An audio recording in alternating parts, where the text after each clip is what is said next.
Thank you. I seek unanimous consent to introduce into the record the research that Representative Kamlager-Dove and I referenced concerning the threat of right-wing domestic terrorism, which the Department of Justice scrubbed from its website in September. Without objection, the gentlelady from Texas is recognized. Thank you so much, Mr. Chairman. And to be clear, I'm not going to ask any questions of this witness because this witness has revealed that she has no intentions of answering questions. But instead, I'm going to ask some very basic questions really quickly of my colleague, Becca Ballant, if she will answer right or wrong, raping children.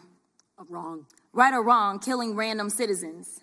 Definitely wrong. Right or wrong, enriching yourself as the sitting president of the United States. Definitely wrong. Okay, thank you, because I probably never would have got that with our witness. Our witness who somehow is a lawyer but does not understand how it works with witnesses. I'm not really sure what law school she went to and what all kind of cases she tried, but typically when you come into a space and somebody's a witness, then they sit there and they answer questions instead of asking questions. And then we also have this objection that we use as lawyers called non-responsive when a witness fails to actually answer the question.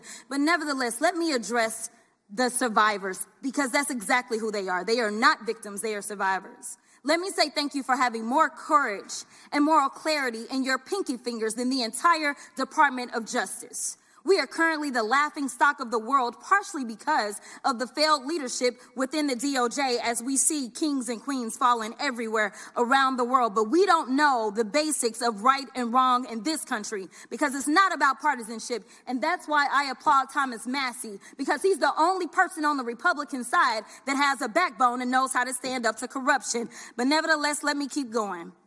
My Democratic colleagues have been attacked this entire committee hearing. They have been lied on. And frankly, the American people weren't looking for that. They were looking for answers about the corruption that they see coming from this administration.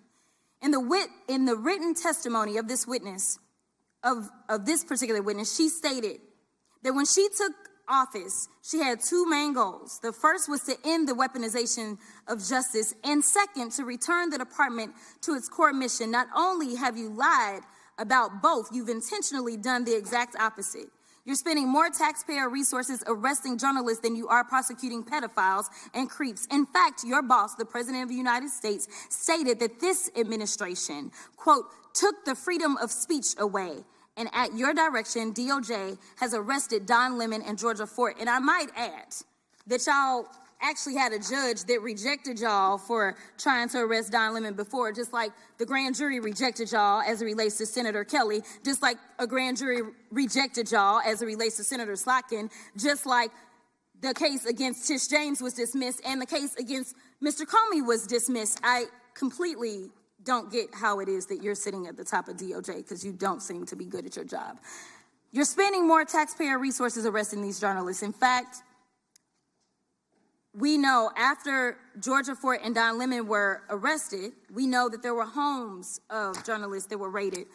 We know that threatened prosecution against students protesting your actions and forced tech companies to remove apps used to track ISIS activities. But let's circle back to you protecting pedophiles and creeps, because I want to talk about the president and his possible involvement with Jeffrey Epstein. Now, I don't know what the president might have done with Jeffrey Epstein, but unlike this administration, I believe that facts matter. So let's talk about the facts.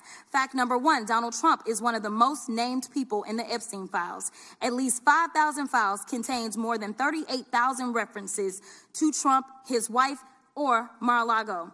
Fact number two, Jeffrey Epstein and Ghislaine Maxwell made young girls available to Trump on multiple occasions. For example, according to this file, Ghislaine Maxwell presented a young girl to President Trump who spent more than 20 minutes apparently flirting with her.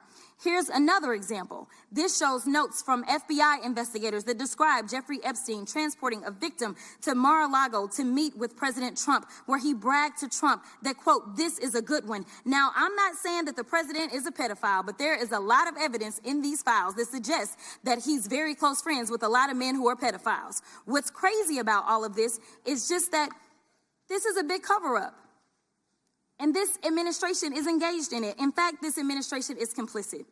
But there are numerous others, like how the DOJ is attempting to obstruct justice in the investigation of the rogue agents who have murdered American citizens, or how the DOJ seized voter data from Fulton County in an attempt to steal the 2026 midterm elections, or how federal agents have Tom Homan on tape accepting a bribe and your agency killed the investigation, or how your agency is ready to give the president a $230 million payday, which is unconstitutional. The Constitution is clear. The president shall not receive any payment except his salary while in office. The fact of the matter is that you will be remembered as one of the worst attorney generals in history, an attorney general who has prioritized obstruction over justice, corruption over the law, fealty to the president over loyalty to the Constitution. And Mr. Chairman, I will yield. Gentlelady yields. Gentleman from Missouri is recognized. Excuse me, gentleman from Kansas, the Attorney General, former Attorney General, Mr. Schmidt is recognized.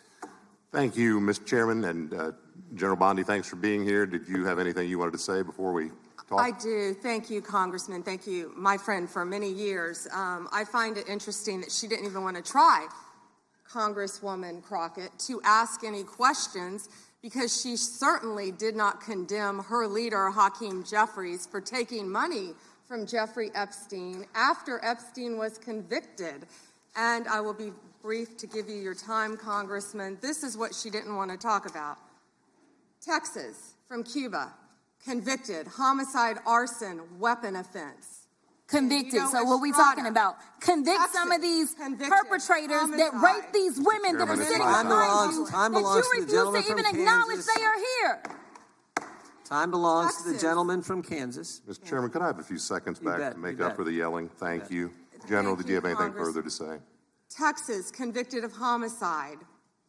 Cecil Joseph, from Dominican Republic. Texas, convicted for kidnapping, rape. Khalid Khan, from Afghanistan. That's why they want to talk about Epstein and not what's happening in their own states. Thank you,